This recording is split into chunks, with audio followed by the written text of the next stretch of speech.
6월 지방선거를 32일 남기고 정치권은 징검다리 휴일에도 분주합니다.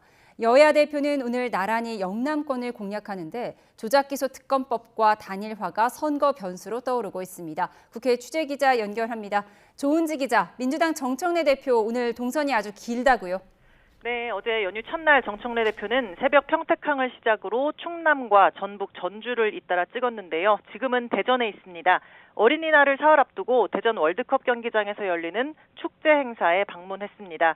허태정 대전시장 후보와 동행했는데 연임에 도전하는 국민의힘 이장우 후보에 맞서 지역 탈환에 힘을 실는 겁니다. 정청래 대표는 이어 포항으로 이동합니다. 오중기 경북도지사 후보 선거사무소 개소식에 참석하고요. 포항 죽도시장을 돌면서 보수세가 강한 바닥 민심도 청취할 예정입니다. 정 대표는 내일은 김경수 경남지사 후보 선거사무소 개소식에 가고 모레는 부산에서 현장 최고위원회를 주재하는 등 2박 3일간 영남 일정을 계획하고 있습니다.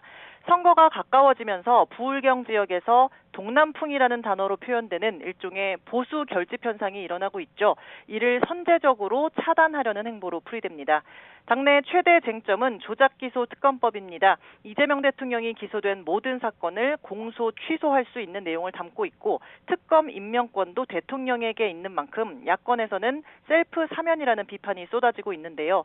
특검법을 언제 본회의에 올리고 언제 처리할지 또 대통령의 재가와 이어지는 특검 임명까지 호흡이 길고 폭발력도 큰 이슈라 선거에 미칠 영향도 결코 작지 않을 거라는 분석이 나옵니다. 네, 말씀하신 조작기소 특검법에 대해서 국민의힘은 원색적으로 비난하고 있죠? 네, 국민의힘은 그야말로 맹폭에 나섰습니다. 장동혁 대표는 민주당은 이재명 대통령 죄를 지우기 위해 공소 취소 특검까지 한다면서 있을 수 없는 끔찍하고 미친 짓이라고 원색적으로 비판했습니다. 이어 우리는 범죄자를 보유한 정당이 아니다. 왜 부끄러워하고 왜 움츠러들어야 하냐며 국민의힘은 헌정질서와 자유민주주의를 지킬 유일한 주체라고 강조했습니다. 그동안 지역 일정 없이 여의도만 맴돌았던 장 대표가 조금 전 박형준 부산시장 후보 선거사무소 개소식에서 한 발언인데요. 중앙선대위 구성 정확히는 장동혁 대표의 이선 후퇴를 놓고 당내 균열이 노출됐지만 송원석 원내대표는 물론 지도부가 총출동해서 화합하는 모습을 연출했습니다.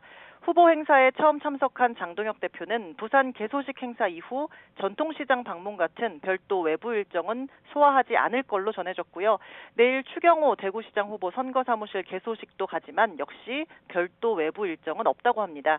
비슷한 시각 국민의힘 광역단체장 공천도 마침내 마무리됐습니다. 양양자 최고위원이 함진규 전 의원과 이성배 전 MBC 아나운서를 제치고 경선 1위를 차지해 경기지사 후보가 됐습니다.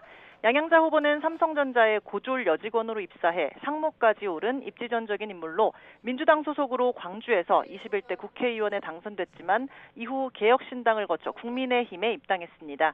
민주당 추미애 후보와 여성 간 맞대결이 성사된 가운데 개혁신당 조응천 후보와 양양자 후보의 보수 야권 단일화가 추진될지도 주목됩니다.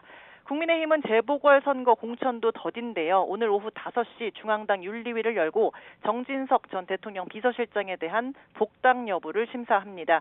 결과가 당장 나올지는 불투명하지만 정 전 실장이 충남 공주부여 청양 보궐선거 출마를 선언한 만큼 빠른 교통정리는 필요해 보입니다. 민주당은 윤어게인 공천이다 부끄러운 줄 알라며 날을 세우고 있습니다. 지금까지 국회에서 YTN 조은지입니다.